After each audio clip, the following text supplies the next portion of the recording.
कोई आदमी यदि सूती वस्त्र के आसन में बैठता है तो जप, ध्यान, तपोहानि, जप की हानि, तप की हानि, होम की हानि, ये हानियां होती हैं। सूती वस्त्र पर बैठ के कभी भी भजन, पूजा, जाप नहीं करना चाहिए, ऐसा यहां पर विवेचन आ रहा है। शास्त्र में लिखा है, हम आपको बात के सुना रहे हैं। इन आसनों पर बैठना कभी नहीं चाहिए। जो आसन बैठने के बताए हैं तो कम से कम 7 दिन आप एक आसन का प्रयोग करो। यद्यपि हमारे नरेंद्र जी ने बिछा रखे हैं, नीचे कारपेट बिछाया, इसके ऊपर गद्दे बिछाए, सुंदर सी ऊपर से चद्दर बिछाई है, व्यवस्था बहुत अच्छी कर रखी है। तो इसमें थोड़ा आपका पुण्य इसका उस पर जा सकता है, घाटा हो सकता, लाभ भी हो सकता है। खसक के उसका इधर आ सकता है, तुम्हारा उधर भी जा सकता है, और तुम्हारा तुम ही पे रहे तो जरा अपना अपना आसन लाना और कल दूसरे बैठना, अच्छा रहेगा। हर हर महादेव। ऐसे ऐसे विवेचन आ रहा है। मैंने वो आपको बात बताई, तो ये तो मैंने आपको आसन की बात बताई, संक्षेप से सुने। एक चर्चा और आ रही है, बोले वक्त्रासमं च चैवोच्चं श्रोत्रीणाम आसनं वरम शमासनात् पुण्यहानि निर्वयात् नवं ब्रजेत। बोले वक्त्रासमं च चैवोच्चं, कहीं भी कथा हो रही हो, यहां हो रही हो, कहीं भी हो रही हो, तो बोले वक्त्रासमम, व्यास के बराबर कभी नहीं बैठना चाहिए।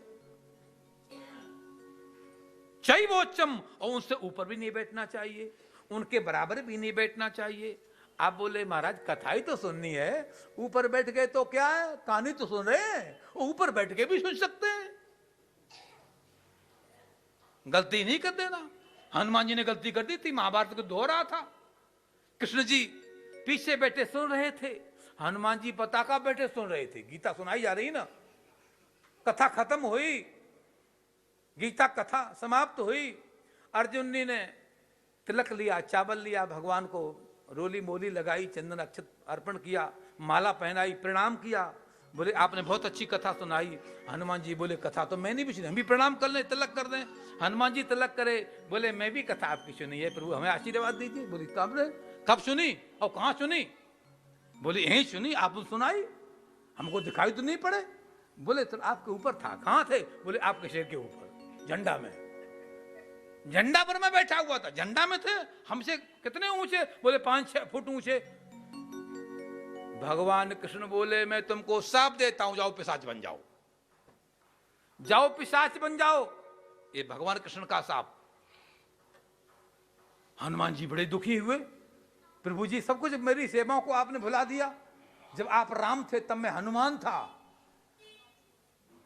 और तब मैंने कितनी आपकी सेवा की, किन समस्याओं में आप मैं काम नहीं आया, और आपने बिना सोचे विचारे शाप दे दिया, पिशाच बन जाओ। हनुमान जी बोले, भगवान कृष्ण बोले तुम्हारी गलती है, और गलती हो तो दंड जरूर देना चाहिए, दंड से छुटकारा हो जाता है। प्रभु कोई इसका समाधान बताओ। बोले कोई नहीं, गीता पे एक भाष्य लिख दो, एक टीका लिख दो। हनुमान जी ने वो टीका लिखी गीता पर, उसका नाम पड़ा पिशाच भाष्य। किसी को पिशाच लगा हो, भूत लगा हो, डाकनी शाकनी लगी हो, कोई चुड़ैल, कोई भी प्रेत आत्मा हो, यदि आप हनुमान जी का लिखा भाष्य यदि उसको बाँच के सुना दो तो निश्चित है, 100% है, उसकी प्रेत आत्मा उससे छूट जाएगी, निश्चित बात आई कुछ समझ में? ऐसा क्यों हुआ कि वक्ता से ऊपर बैठ गए थे? हम नहीं कह रहे, शास्त्र कथा आ रही शिवपुराण में, वो सुना रहा हूं। वक्त्रासमं च चैवोच्चं श्रोत्रीणाम आसनं वरम शमासनात् पुण्यहानि उच्चाच्च निर्वयत् ब्रजं ब्रजेत। इसलिए ऊंचे पर कभी नहीं बैठना चाहिए। आगे चर्चा आई है, ध्यान से सुनना। ये मैंने बातें बता रहा हूं, मुख्य बातें बता रहा हूं। सयाना परिश्रवंतो भवन्ति अजगराजना अशप्रणम श्रवंतो वृक्षत्वं यान्ति मानवा। सूत जी महाराज ने कहा कि सयाना प्रसवंते, कथा हाल में आए और मसंद तकिया लगा के लेट गए, बहुत अच्छी कथा हो रही जी। सयाना प्रसवंते, यदि कोई लेट के तकिया लगा करके ऐश आराम के साथ में कथा सुनता है, भवंती अजगरा जना, वो अजगर बनता है, सो के नहीं।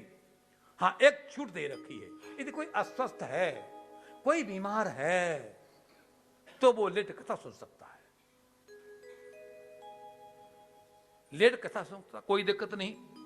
असप्रणम्य, बिना प्रणाम किए कभी कथा नहीं सुनना। पुराण भगवान को, व्यास भगवान को नमस्कार करो, लेट आयो कोई बात नहीं, वहीं से प्रणाम करके वहीं बैठ जाओ, माथा झुकाना है।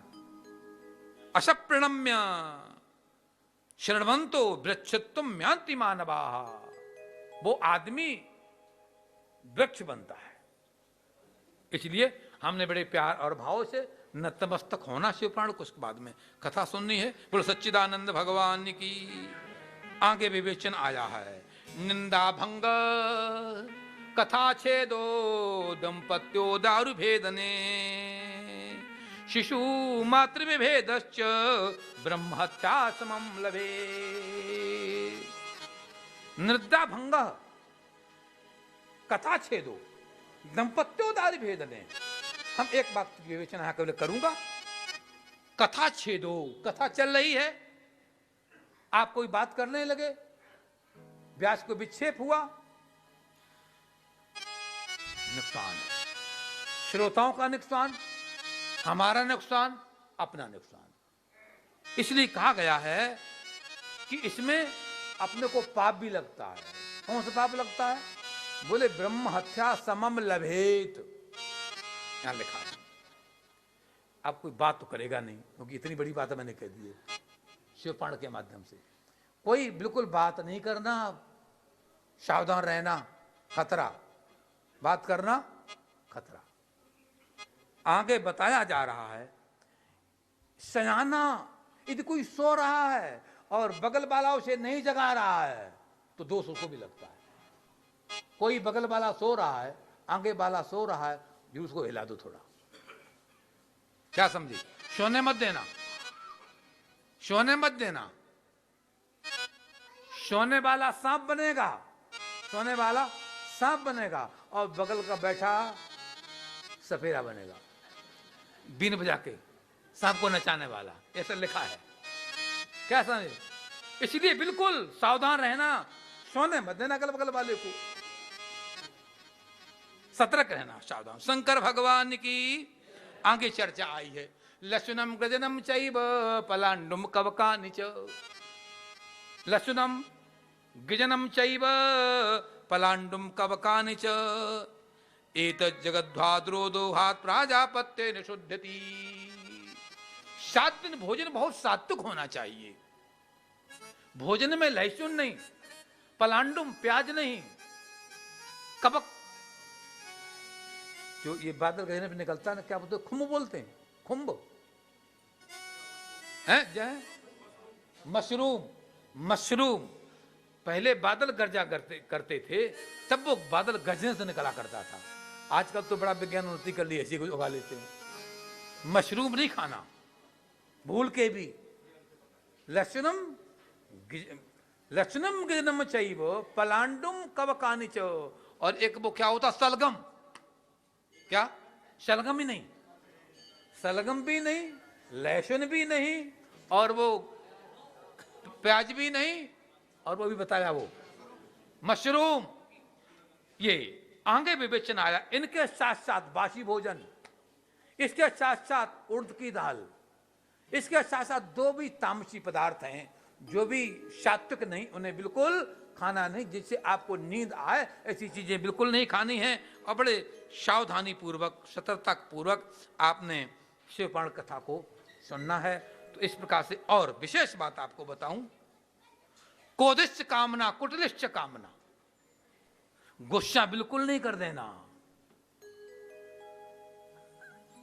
हर हर महादेव यहां बताया गया है, शास्त्र में बताया जा रहा है, विवेचन आ रहा है कि क्रोध बिल्कुल नहीं, भूल के किसी की निंदा नहीं, किसी की चुगली नहीं, विवेचन सब आ रहे हैं।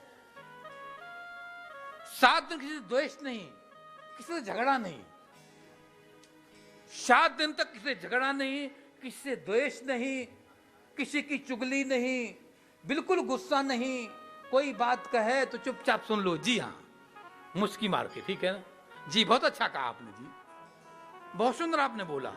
एक गुस्सा बड़ा खतरनाक होता है। हर हर महादेव, गीता में भगवान कृष्ण ने कहा है, बड़ी अच्छी बात कही है। उन्होंने कहा एतत्त्रयम इदम त्रयम नरकस्य द्वारम, वे 3 नरक के द्वार हैं, काम, क्रोध और गुस्सा। ये 3 बड़े खतरनाक है। काम भी खतरनाक है और क्रोध भी खतरनाक है और लोभ भी खतरनाक है। तस्मात् एतत्त्रयम त्यजेत, इन तीनों को छोड़ देना चाहिए। तीनों को। आप बोलोगे महाराज तो अवाच्य गुस्सा बिल्कुल बंद कर दूं? बिल्कुल न करूं? सुनो ध्यान से, बात ऐसी कही जाए जिसे आप निर्वाह कर सकें। सुनना ध्यान से। हर हर महादेव, शास्त्र विवेचन आ रहा है, शास्त्र में बताया जा रहा है कैसी गुस्सा करो, कैसी गुस्सा करो, कितनी गुस्सा करो, विवेचन आ रहा है। सुनो ध्यान से। शास्त्र में कहा जा रहा है कि आप गुस्सा उतनी करो जो आपके बुद्धि के बैलेंस में हो, बुद्धि के संतुलन में हो।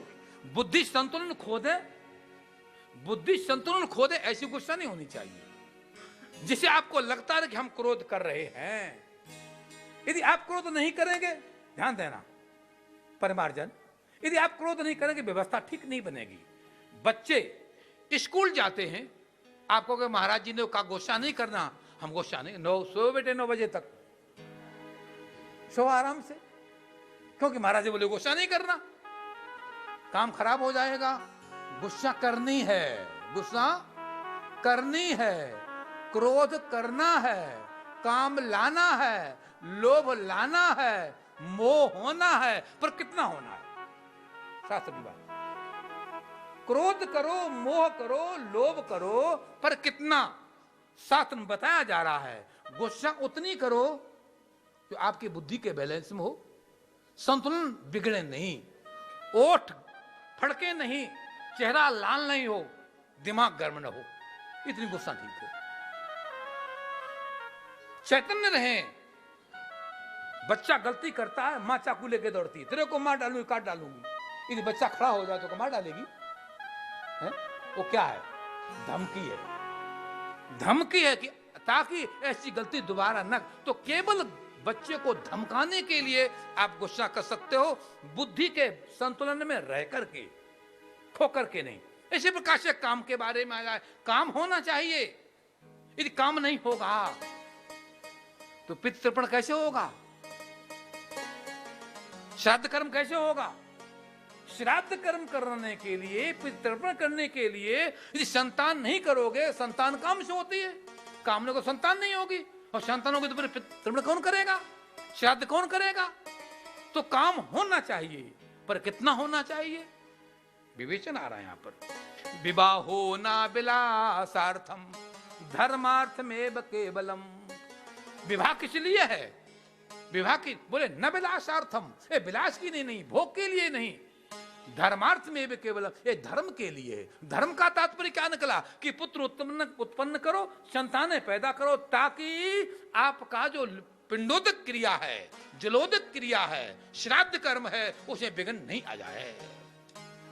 ये चर्चा की काम के बारे में।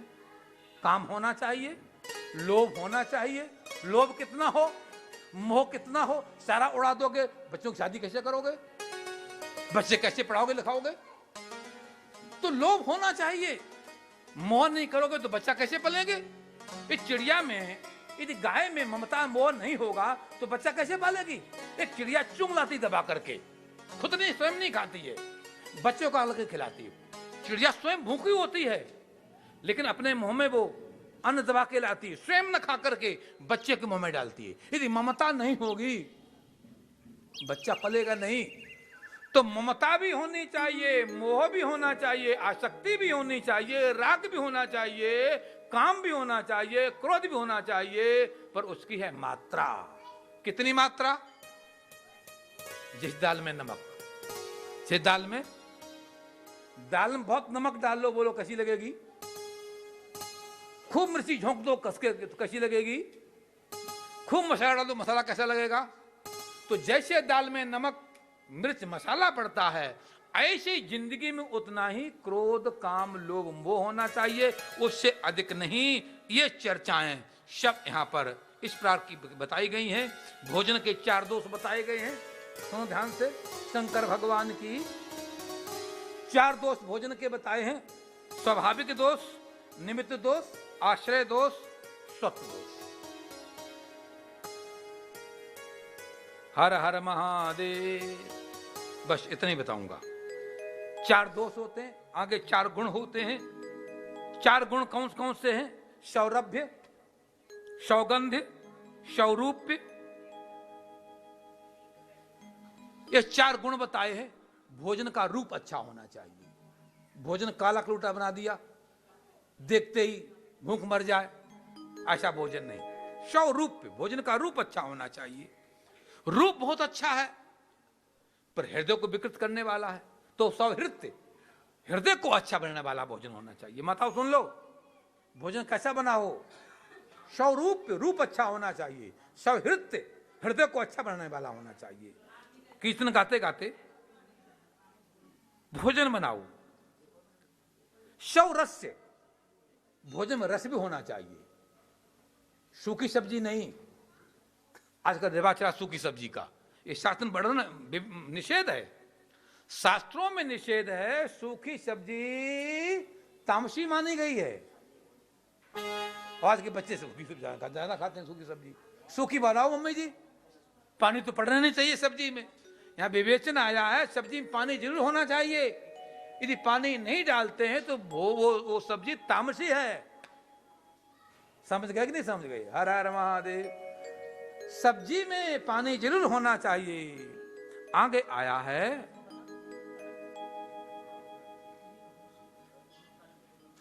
सौहृदय, हृदय को ठीक करने वाला। तो ये 4 गुण भोजन के हैं और 4 दोष हैं, और 4 प्रकार भोजन के हैं। भक्ष्य, भोज्य, चूष्य, लेव, ये 4 प्रकार के भोजन होते हैं। तो 4 गुण, 4 दोष, 4 प्रकार भोजन के, और 4 ही विधि भोजन को पचाने की है। पचा में अन्नम चतुर्विधम। तो आपको भोजन के संदर्भ में मैं थोड़ा बताया। आगे थोड़ा विवेचन आया है। अपस्पाकाक बंध्या च, विवेचन कर रहे हैं। बंध्या या च मृतार्भका, सिद्ध गर्भा या च नारी तया श्रोतव्य प्रयत्नत।